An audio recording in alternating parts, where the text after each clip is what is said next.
Hey guys, আজকে আপনাদের মাঝে আরেকটি নতুন ফটো এডিটিং নিয়ে আসলাম যে একটি ছবি থেকে যে কোনো কিছু চেঞ্জ করে অন্য কিছু বসিয়ে নেবেন। তো এরকম আমি বসে থাকা একটি বাইককে চেঞ্জ করে নতুন আরেকটি বাইক বসিয়ে নিলাম, আপনারা দেখে বুঝতে পারবেন না। তাহলে চলুন ভিডিওটি শুরু করা যাক।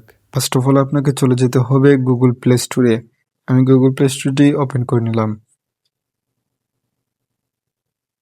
ওপেন করার পর এখানে দেখতে পাচ্ছেন কর্নারে সার্চ অপশন। তো আমি যে জায়গায় ক্লিক করব এখানে দেখতে পারবেন সাদা একটি আইকন চলে যাচ্ছে। তো এখানে একটু ফলো করবেন, সার্চ অপশনে ক্লিক করবেন। সার্চ অপশনে ক্লিক করার পর এখানে পেয়ে যাবেন সার্চ অ্যাপস এন্ড গেমস, এখানে ক্লিক করতে হবে। তারপর আপনাকে লিখতে হবে জেমিনি।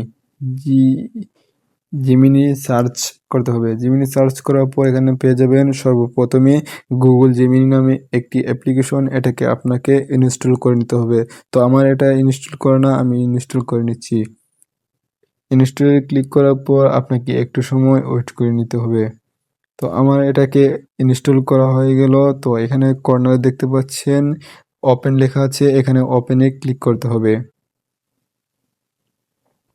ওপেনে ক্লিক করার পর এখানে পেয়ে যাবেন, এই যে দেখতে পাচ্ছেন একটা ব্যানানা, এই ব্যানানাতে ক্লিক করতে হবে।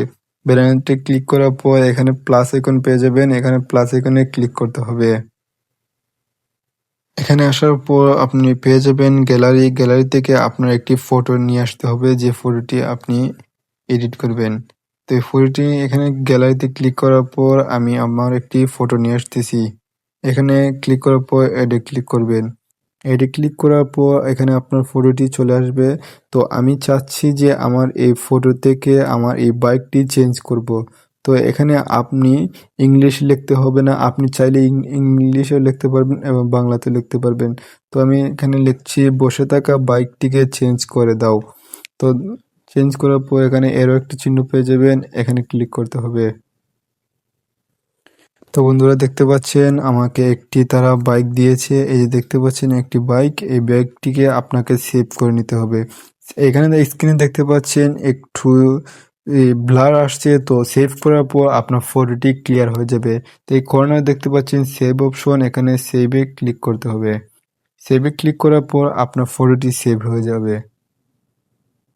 আপনি যদি এরকম নিত্য নতুন ফটো এডিটিং শিখতে চান এআইয়ের মাধ্যমে, তাহলে এই ভিডিওর কমেন্ট বক্সে বলে যাবেন এই ভিডিওটি কেমন হয়েছে এবং বলে যাবেন এআইয়ের মাধ্যমে আর ফটো এডিটিং শিখতে চান।